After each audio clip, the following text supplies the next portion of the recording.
It is such a pleasure connecting with you. I finished Brainwash a few months back on Audible. I just picked up the hard copy. I'm so excited to discuss it with you today. Welcome to the show. Great. Delighted to spend time with you today, Joseph.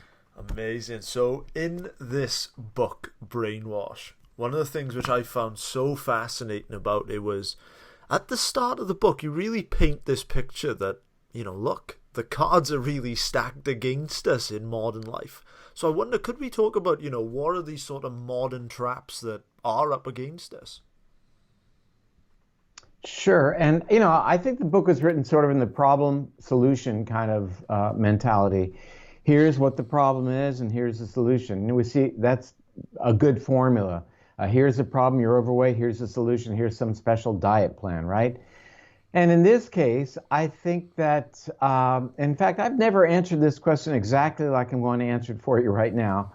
But what it really represents, I think, is, in a way, focusing in on the manifesto of this so-called paleo movement. And when you get down to what that's all about, it's that our genome, our DNA, is not receiving the signals that it's expecting, that it has evolved over hundreds of thousands of years to expect. The paleo movement really focuses on nutrition, saying that, all these new foods that we're consuming are causing detrimental gene expression. Our genome isn't expecting that.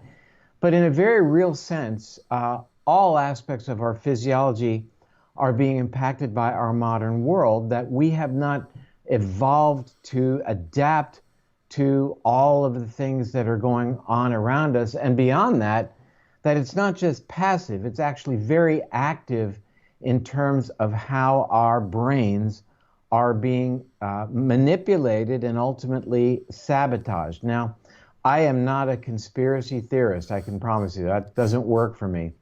But I think it's very clear that our modern world is not the type of world that we had experienced 100 years ago, 50 years ago even.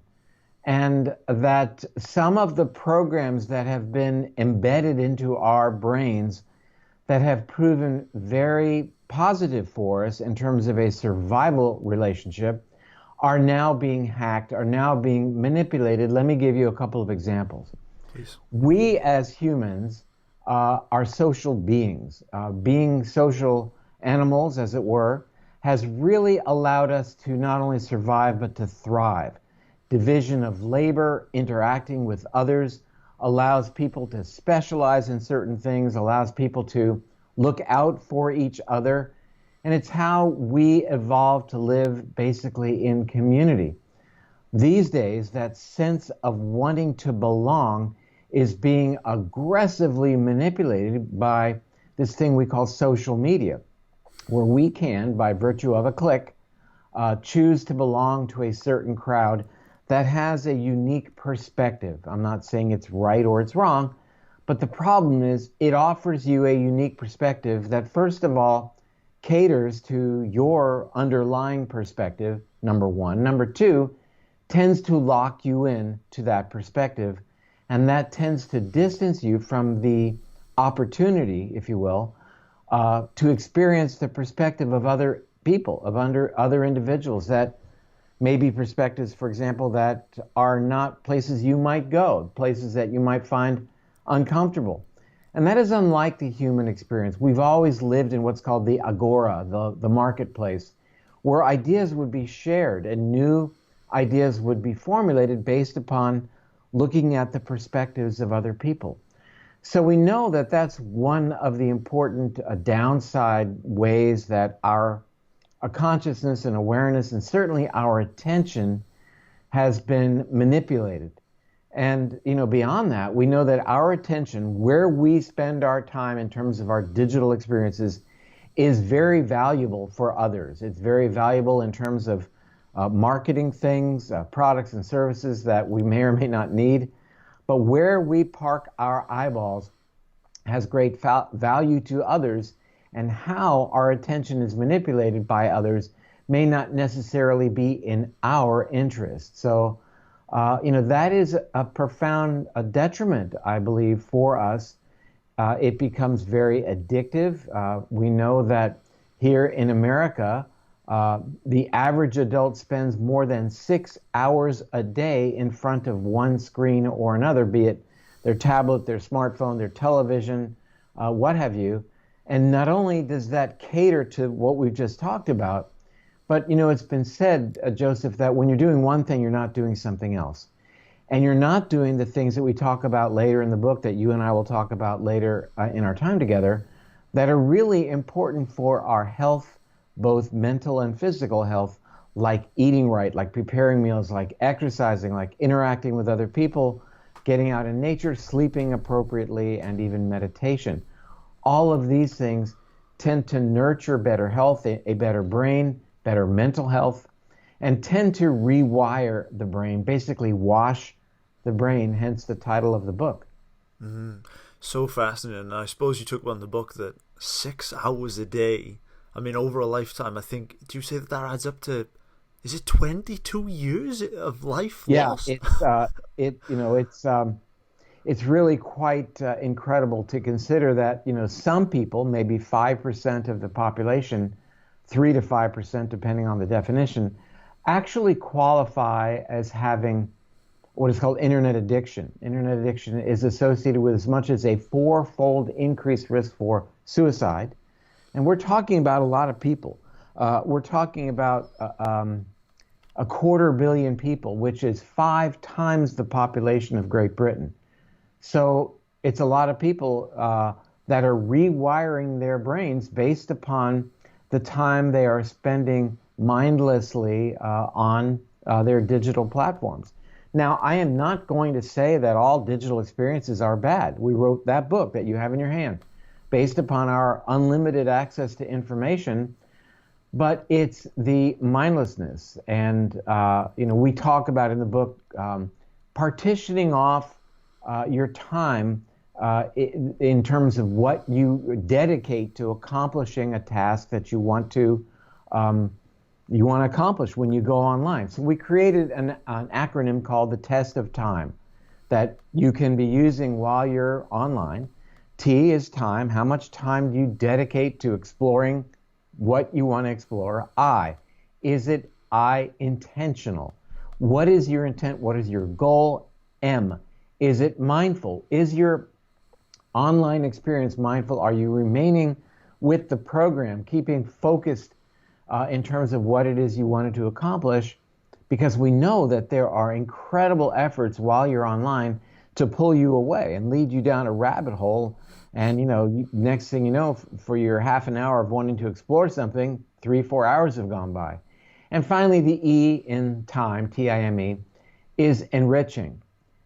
Was your experience positive, net positive, or do you feel worse having read about the latest conspiracy theories about this or that, and how aggressive people are being, and how terrible things are? Is it net positive? And I think we should strive for, when we utilize the wonderful, vast resources of the internet, that these should be positive experiences that are good for us, as opposed to leaving us fearful and leaving us in an us versus them mentality, tribalism, where the other people are bad and we're right, they're wrong, and that doesn't move the ball down the field. There's so many points I want to pick up there. I mean, just as you mentioned, that us versus them, I want to get into that and our amygdala and overdrive. I want to get into neuroplasticity, adaptive and maladaptive. But I want to dig into your acronym first, and the I, intentionality. Because I suppose you make a great point in the book, whereas you say, look, technology, it's a great servant, but it's a terrible master.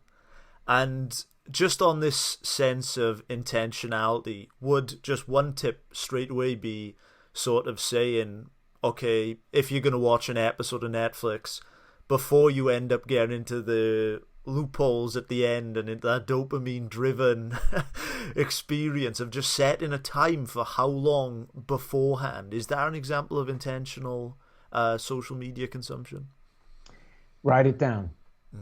That's a key.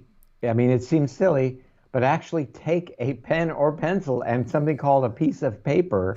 Who knew? And if these days, write it down. What am I going to do? I'm going to explore. I'm going to explore the Renaissance. I'm going to learn, go online and learn how to play Rosanna by Toto, which is something I did yesterday.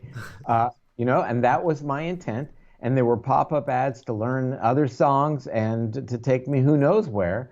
And just don't let it happen. Have your intention, and when you've got what you need, then you turn it off and go outside for a walk or do something that is good for you, as opposed to, and it's very difficult. I know this is going to be an evergreen interview, but right now, as we do this interview, it's during a time that people will not forget. It's during a time of kind of the peak of this COVID-19 experience.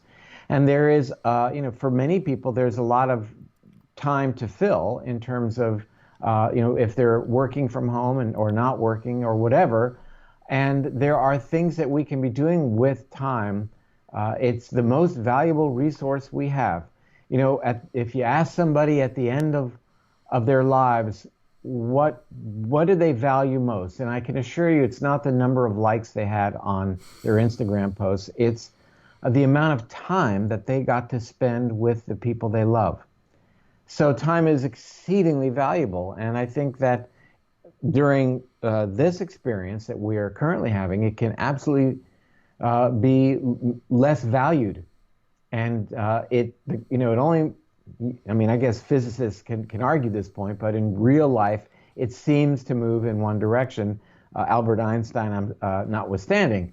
But that said, what a precious commodity that we should not squander in terms of, because we're going through something right now that is very challenging. Yeah, and I want to link what you just said, but into a conversation which I had with Professor Cindy Meston. I spoke to her yesterday from the University of Austin. And this wasn't something specifically which you mentioned in the book, but it's absolutely linked in terms of the instant gratification. And she was telling me about pornography, and she was talking about it as a super stimuli. So as you were talking about the human genome and all these things which are sort of stacked against us, she told me that the number of users which it's taken Amazon around 30 years to generate, it took one porn site less than 200 days to amass the same number of users. So we've got all these super stimuli, which you say, you've even got nutritionists which find bliss points, so, which are, hacking the sort of evolutionary system. So I wonder, could we go into this sort of disconnection syndrome? Sure. Before we get there, though, you bring up a very good point as it relates to pornography. It gets back to the hacking into our primal desires. Like I mentioned, our primal desire on the outside for social connection. That's why social media is so popular. Let me give you another hack. We as humans love sweet. We love sweet things. Why? Because it was a powerful survival mechanism. Our population was screened out for those who chose to eat sweet in the day, because sweet meant ripe. It was a way of stimulating insulin so that we would make more body fat, and therefore we would survive times of caloric scarcity. So those people who developed the so-called sweet tooth, it was in those days the survival of the fattest, not necessarily survival of the fittest. That the ability to increase body fat was powerfully survival focused. And now, of course, that's being aggressively hacked into, manipulated by people who want our attention in terms of what we eat, what we buy, what we drink. And similarly, we have a deep drive for reproduction, and that's the appeal of pornography, because it appeals to that deep hardwired drive that we have. And it's being hugely monetized. It's not just pornography for pornography's sake. It's pornography because of the pop-up ads and the clickbait. That's how it's being manipulated. It's not that they're giving you something that you want because that's what they do. They're doing it because it's good for them. I say them in the broad sense. These are the people who are manipulating our food, manipulating our online experience, manipulating our desire for social connection. These are hacks that get into our deepest level of behavioral gene expression that has been refined over hundreds of thousands of years, having served us wonderfully. And now they're entry points for people who, if we don't take control, will gladly take control over our online experiences and our choices. So we look at our decision making as a balance between, there are many areas of the brain that are involved, but generally a balance between one area called the amygdala, you mentioned it a moment ago, a primitive area that's really all about the now and about what I want right this minute, versus a more sophisticated, take a step back, part of the brain called the prefrontal cortex, that allows you to look at various nuances of your decision making, allows you to bring a lot of data in to make a good decision, and perhaps most importantly, allows you to consider the impact of that decision in terms of how it will play out in the future. So in these days, it's very interesting because we're seeing a lot of decisions being made based upon what I want to do right now, darn it, as opposed to what's best for me and others in the longer term. I want to go back to stores and go out to dinner and the heck with it with the social distancing stuff. I'm done with all this stuff. I want to reconnect with how life used to be. That's what I want. I want it now. That's the amygdala speaking. Versus, it looks like the best thing we've got going for us right now is to maintain our distance from other people, wash our hands, and all of the things that we know about. And people are fed up with that. They want what they want, and they want it now. So that's an amygdala-based response, as opposed to letting the adult come back in the room and really supervise the child in terms of his or her decision making. So it has to do with the foods that we choose to eat. I want that sugar. I like that potato chips and whatever it is, versus maybe I'll fast, but maybe I'll just have vegetables for a meal, or whatever the good nutritious choices are that people think about. It has to do with staying up too late at night, not getting enough restorative sleep, spending too much time on the internet, all of those types of things, not exercising, etc., that we know are not good for us. People know that, but the question is they can't get out of their own way in terms of making decisions. Now, this gets back to something, Joseph, that you mentioned when we started our time together, and that is the word called neuroplasticity. Neuroplasticity basically, as originally derived or described by Dr. Donald Hebb in a very eloquent way, but we simplify it today saying that neurons that fire together wire together, meaning that the more you do something and choose to do something, the more those brain pathways will start to become connected and ultimately may in fact become indelible. So it's how we learn to swing a tennis racket, play a musical instrument, or learn a language. We do it over time and time again. The more we give in to acting from our amygdala, our impulsive brain center that only thinks about what I want right now, end of story, the less we are able to connect to the other more thoughtful parts of the brain, as mentioned, like the prefrontal cortex. When we choose to bring the prefrontal cortex online, to let the adult back into the room, we will, over time, strengthen our connection and basically reconnect to that prefrontal cortex.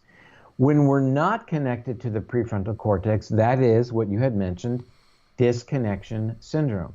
We're disconnected. We're living amygdala to amygdala, from impulsive decision to impulsive decision. I want what I want. I'm going to buy what I think I want, even though I don't need it. That's my desire. Eat what I want, not exercise, no meditation, staying up too late. And what does that do? It fosters further bad decision making. It lights up the amygdala. Just one night, for example, of non-restorative sleep leads to a 60% increased activity the next morning from the amygdala, the impulsive decision maker.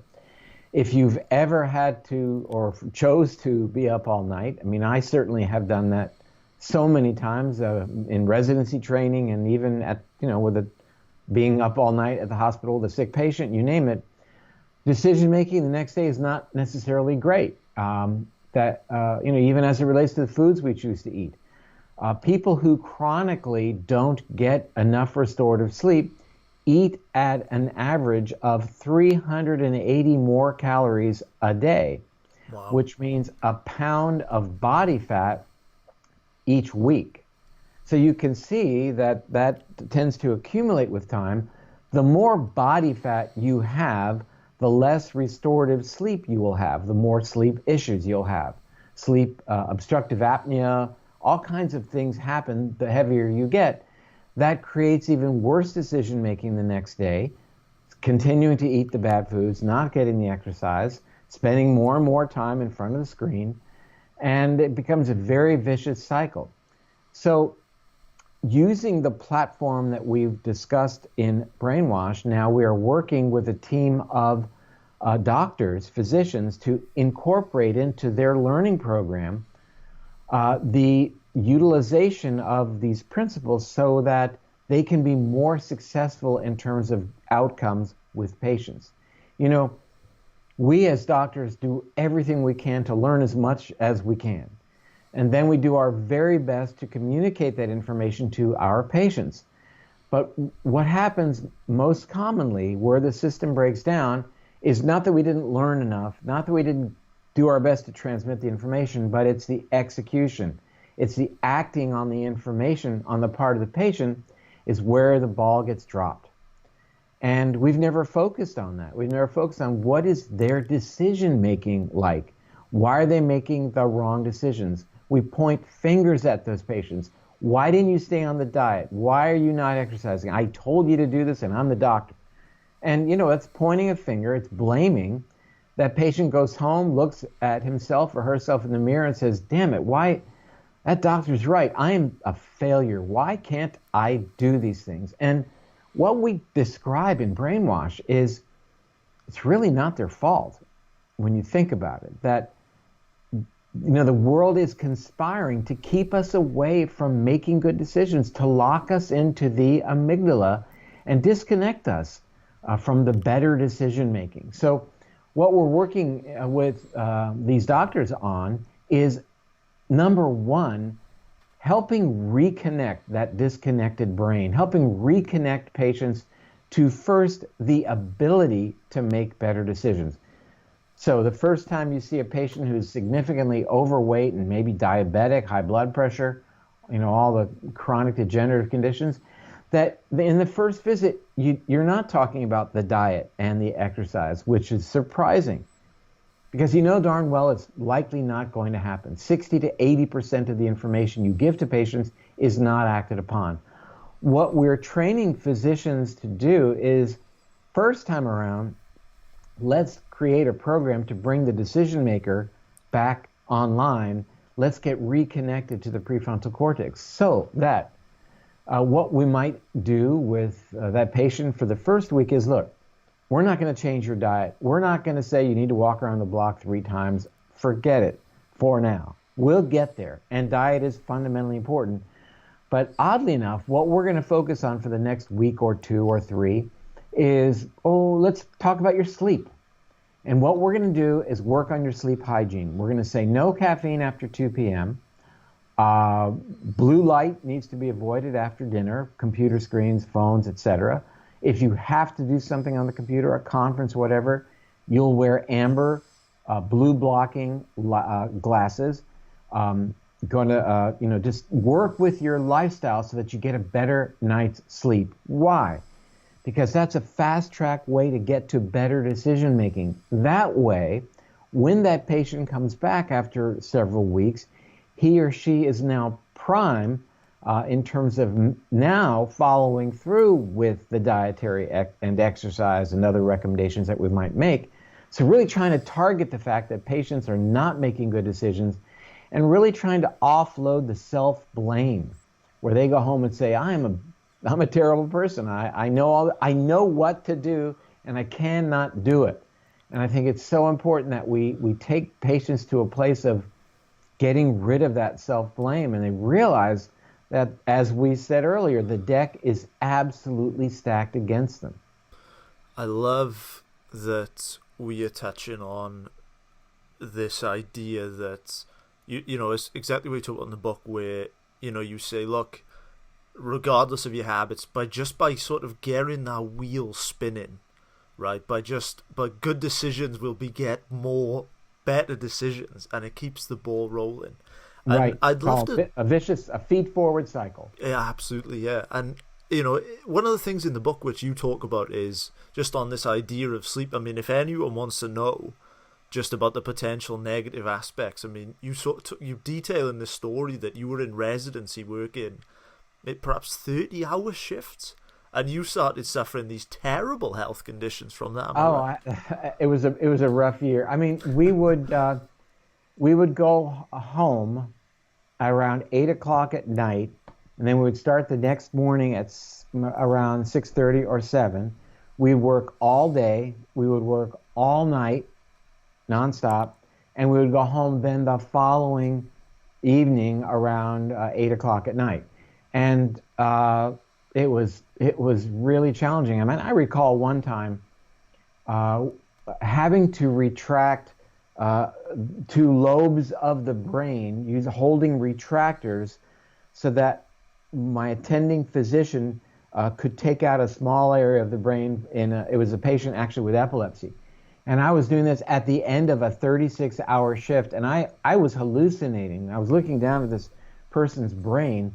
I'm holding their brain in my hands, so it was very challenging. But you're right. I mean, what did that do to my immune system? That year, I had an ulcer, dysentery, chickenpox, and mumps, and it was challenging. And I talk about it in the book. I talk about mumps in an adult male attacks you in an unexpected place. We'll leave it at that. Yeah. And it was scary. I mean, it could have made me sterile, for that matter. Didn't, but.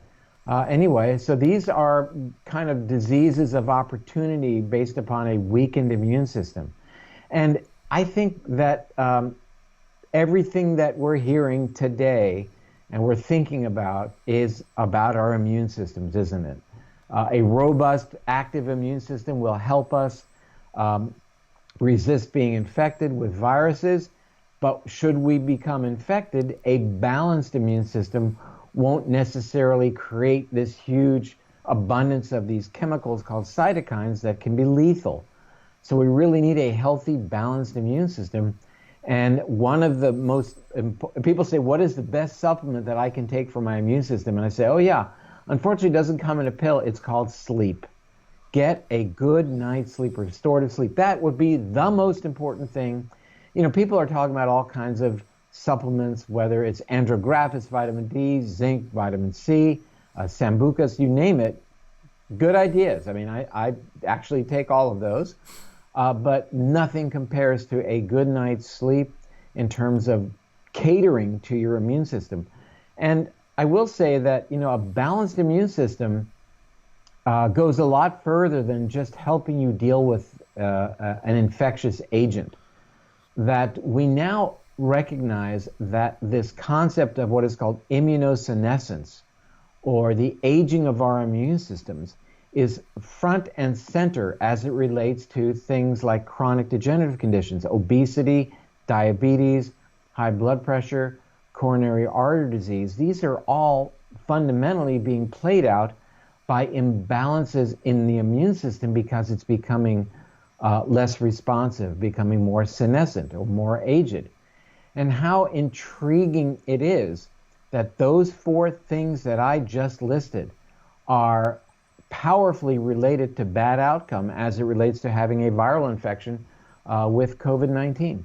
Yeah, so for sleep, I mean, I've had We've had Professor David Sinclair on the show talk about the importance of. We've had Dr. William Lee, the president, I believe, the Angiogenesis Foundation. You've just mentioned it. As far as the sleep tips goes for better sleep, for restorative sleep, no caffeine after 2 p.m. You mentioned trying to avoid as much blue light after a certain time. What other tips would you have for a great restorative night's sleep? I think the timing of your meals is actually pretty darn important. I would opt for a bigger meal earlier in the day. Going to bed, getting in bed and trying to go to sleep with a full belly is not going to pave the way for a good night's sleep. So what people like Dr. Sachin Panda talk about is a 3-hour interval between your last meal and then the time that you go to bed. I think exercise is really helpful. Aggressive exercise to basically tire you out is a good thing. Now, the timing of that exercise, I think, depends on the comfort level of that individual. Some people like to exercise pretty near their bedtime, though not a lot. I exercise in the morning. I find that works for me. I feel energized during the day and tired at night. I think these things are really important. I like the room to be 1 or 2 degrees cooler than perhaps you are used to. The room should be dark. The room should be quiet. If you have somebody that you sleep with who snores or moves around a lot, then make adjustments. I don't know the name of this pillow that somebody gave me at a conference, but it's this amazing pillow, something about a crown, I think it is. But anyhow, my wife puts it over her ears and she can't hear a thing because I will snore on occasion. So I think these are all valuable tips, but I would say it's not just the quantity of sleep that really is important, but also the quality. And you really won't know the quality of your sleep unless you get some kind of metric.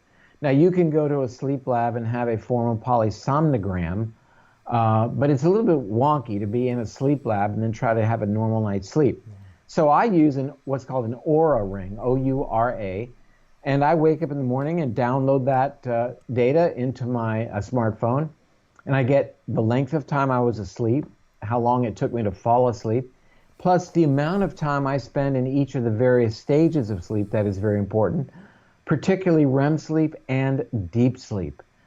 We know that deep sleep is actually really important for how the brain is able to basically clean itself up.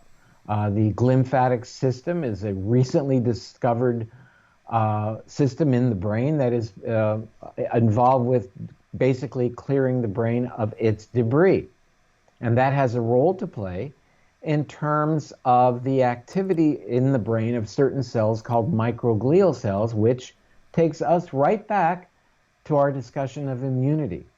So the microglial cells are the brain's immune cells, if you will, and they're involved in how the brain responds immunologically to challenges, and also how the brain regulates the level of inflammation within it. We know, for example, that Alzheimer's and Parkinson's are chronic inflammatory diseases of the brain that may well have a significant input from the function of these immune cells called the microglia, making our sleep even all the more important. We know that even one night of non-restorative sleep is associated with a significant increase when measured in the spinal fluid of amyloid protein, which happens to be the protein associated with Alzheimer's disease. So there's a lot going on with sleep, so underrated in our society and even more so in, for example, Japan, that we need to recognize that to be more productive, no, it doesn't mean staying up late and burning midnight oil, getting up before everybody else and compromising your sleep because you want to get ahead. If you want your brain to work at its optimal best, get a good 7 or up to 8 hours of restorative sleep. I mean, here's an activity that we will spend basically a third of our lives doing, a third of our 24-hour period. We don't spend a third of our life or a day exercising or eating, at least most people don't, maybe some do, but Think about it. And it's not something unique to humans. All animals sleep. And we're just, Matthew Walker wrote a book called Why We Sleep. Brilliant. And we're just beginning to realize how valuable that really is. Why we talked about it in Brainwash, because then you are set up the very next day to make better decisions, then to incorporate the rest of the Brainwash plan. Yeah, I want to touch on inflammation and nature, but before we get there, you mentioned the Oura ring. I know that a lot of people listening to this, myself included, we have Oura rings. What would be some baseline markers which you say that we should aim for in regards to sleep? Well, I think that most people, although there are a couple of very rare genetic variants where people actually tolerate much less sleep, but by and large, I think 7 hours would be the minimum in terms of the total length of time that you are asleep. I think the things that I would look for the next day, if you use an Oura ring, in terms of what your readout should show. Not just the length of sleep, but the quality of sleep, how much time you're spending in REM sleep and in deep sleep. But there's a lot of other information that I think is really valuable. For example, it will tell you your heart rate and heart rate variability.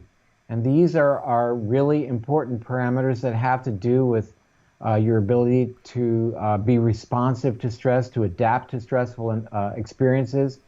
And you might discover, for example, that there is a suggestion that your heart rhythm might not be totally normal during the course of the evening. You may not have expected that. And that's one of the beauties of wearable devices these days. This is uncovering these silent heart rhythm abnormalities. So I think that's very important. So these are, this is information we never had.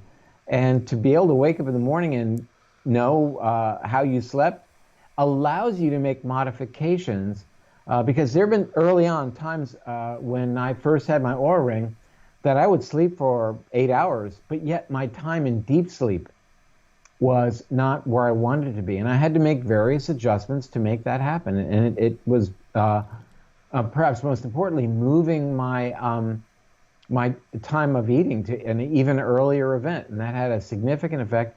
And I would work at night on the computer at times. The problem with the blue light is, of course, it inhibits your body's melatonin production, which can have an effect on sleep. Everybody really talks about melatonin in terms of sleep onset, but it can actually compromise your ability to get into deep sleep as well. And in addition, what we should understand about melatonin is it plays a really important role in immunity as well, beyond sleep. So things that we do that compromise melatonin should be looked at with a broader view, well beyond sleep, to think about immunity. And again, today, immunity is on everyone's minds. Yeah, I love it. And I love the accountability. I want to discuss with you nature, because this seemed to be a really prevalent topic throughout the book. I mean, you even mentioned this study, I believe, in which you said that patients that had a window view at a hospital healed quicker than patients that didn't, which just blew my mind. So I wonder if you could just talk about the importance of that, and and I guess sort of why it's so important. Well, it really gets back to our time when we started today, and that is that the biggest disconnection that we are experiencing is a disconnection of our genome from the environment that it evolved to respond to, the foods we eat, our social interactions. And certainly, we lived in a natural environment for 99.999% of our time on this planet. And now we are divorced from the input of Mother Nature and the effects that has on our gene expression. Going out for a walk in nature changes the expression of your life code, of your DNA. That's a profound wake-up call, isn't it? I mean, to think that a choice that you made will change the expression of your genome, the legacy that you carry from every human who came before you, not just your mom and dad, but where'd they get it from, right? So it's a very empowering notion, this notion of epigenetics, that we can be the architects of our gene expression through our choices, whether they're the amount of sleep that we get or not, our exposure to nature, and certainly the foods that we choose to eat and foods that we choose to avoid. Nature, like sleep, has been powerfully underrated in terms of an influence on gene expression and well beyond that. So that we know, you talked about a study that was done on patients who had an appendectomy, had their appendix removed, and the time after their recovery period, whether they had a view of a wall out the window of the next building or had a view of natural scenery, had a huge impact on their recovery, and the amount of pain medication that they needed, the amount of time they were in the hospital, the amount of complaints that they voiced to the nursing staff. So that was an early study, but pretty profound that, when we're looking at ways of helping patients do well after an operation or recovering from an illness, who knew that just a window view is so influential? And it turns out not to be just a window view. It can be a painting. It can be a plant in the room. And that's a take-home message for your viewers. That is, look, getting out of nature is a great thing. We all need to do more of it, but not everybody right now can do that by virtue of where they live and certain restrictions, etc. But just a picture in your living room or a potted plant in your kitchen or an herb garden that you have by the sink has a powerful effect, not only in terms of your gene expression, but also in terms of your stress level. We know that even minimal exposure to nature dramatically lowers cortisol, a hormone related to stress. And higher levels of that cortisol, the stress hormone, guess what? Increases inflammation and decreases immunocompetence.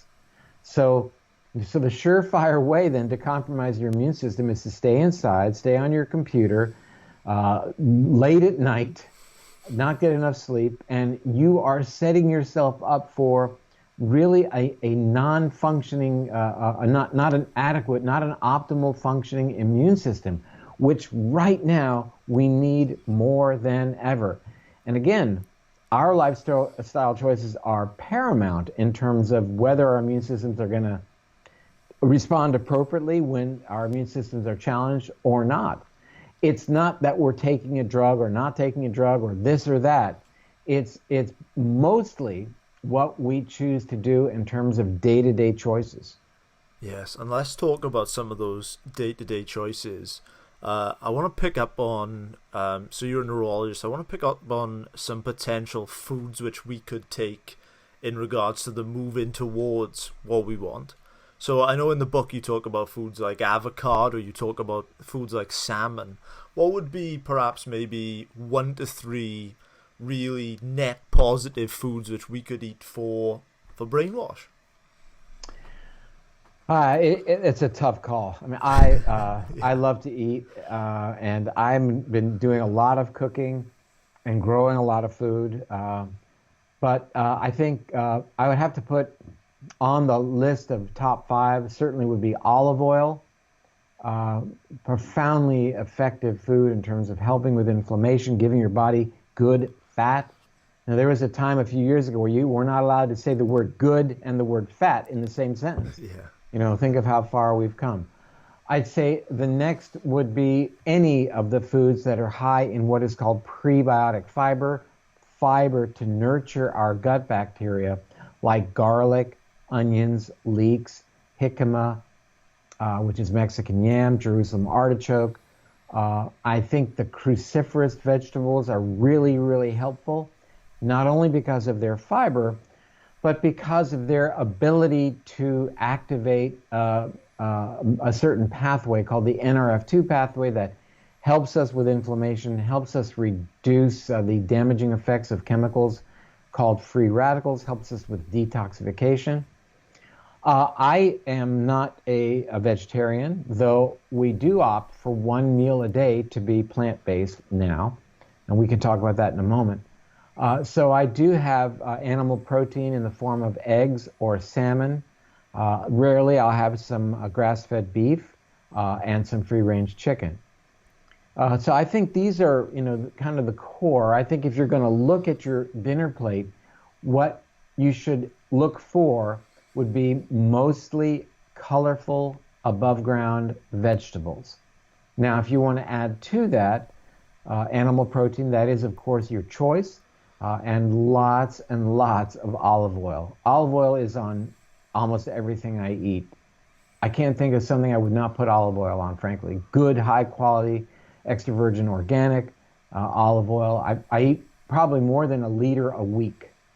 That doesn't, it may seem like a lot, but as a matter of fact, in what's called the Predimed study, that level of olive oil consumption was linked to a significant reduction in risk for coronary artery disease, Alzheimer's disease, and in women, breast cancer. So olive oil, bring it on. Avocados, I think, are a wonderful fruit. And, I live in Florida, so we have access to some great avocados. So I think you were looking for one or two, and I took the artistic license here. What can I say? Even better, even better. So when I read Brain Maker, I thought that was fantastic. Brainwash, I absolutely loved this book. And in fact, we're actually going to do a giveaway. We're going to give away 5 copies of your book on our Instagram. Nice. So I wonder... what would be one take, if you could give, I know, obviously, I love these short questions. What would be one take-home message you want people to take away from this book, David? I would say that your decision-making is the most important attribute that you have. That plays into everything that's going to happen to you moving forward. Your health, your financial stability, everything depends on making good decisions. And certainly in these times when we are challenged aggressively, we've got to make really good decisions if we want to remain healthy, both physically and mentally. So I think the main message would be empowerment, that yes, you can do it, and no, it's not your fault. I love it. I love it. I can't let you go without asking. I can see all these wonderful books behind you. Could you name some books which have impacted your life, David? Sure. I would say The Disease Delusion by Dr. Jeffrey Bland, The End of Alzheimer's by Dr. Dale Bredesen. I'm a big fan of Barbara Kingsolver, who writes fiction. I just finished reading the Song of the Crawdads, and also fiction. I thought it was excellent. I read a lot of science-based books, obviously academic books, and a lot of, I don't say science fiction, but fictional books that have a scientific kind of a bent to them. And, I get, since I do a podcast, I get probably 5 or 6 books a week. And so I have the opportunity to read so many great books. I think Michael Bruce wrote a book called The Power of When, W-H-E-N. Food Fix by Dr. Mark Hyman, excellent book. Aaron Alexander wrote a book called The Align Method. I don't know if you know Aaron, but it's a terrific show. Yeah. There you go, terrific book. So I have this opportunity, like you do, to read a lot of books before they're even published, when there's still mistakes in them. So these have all been really influential. I think Siddhartha was a very impactful book for me moving through my life. I've read it at multiple stages of my life, and it's becomes more meaningful every time. Right now, I'm reading a biography of a singer, Joni Mitchell, enjoying the heck out of that, and also a book about historical, from Time magazine, a book about just the history of mankind and some of the great achievements. Thank you for that answer. Where can our audience connect with you going forward, David? drperlmutter.com. Dr. Perlmutter, Perlmutter.com. That's my website. That kind of is the portal to everything that I do. Facebook is David Perlmutter, MD. Instagram, I think, is David Perlmutter. Filmed, yeah. Something like that. You probably know better than I do. Yeah. At David Perlmutter for Instagram. That brainwash. That. Yeah, and then everything will be linked below. David, this was such a pleasure having you on the show. Pleasure. Can't thank you enough for coming on. Thank you for having me.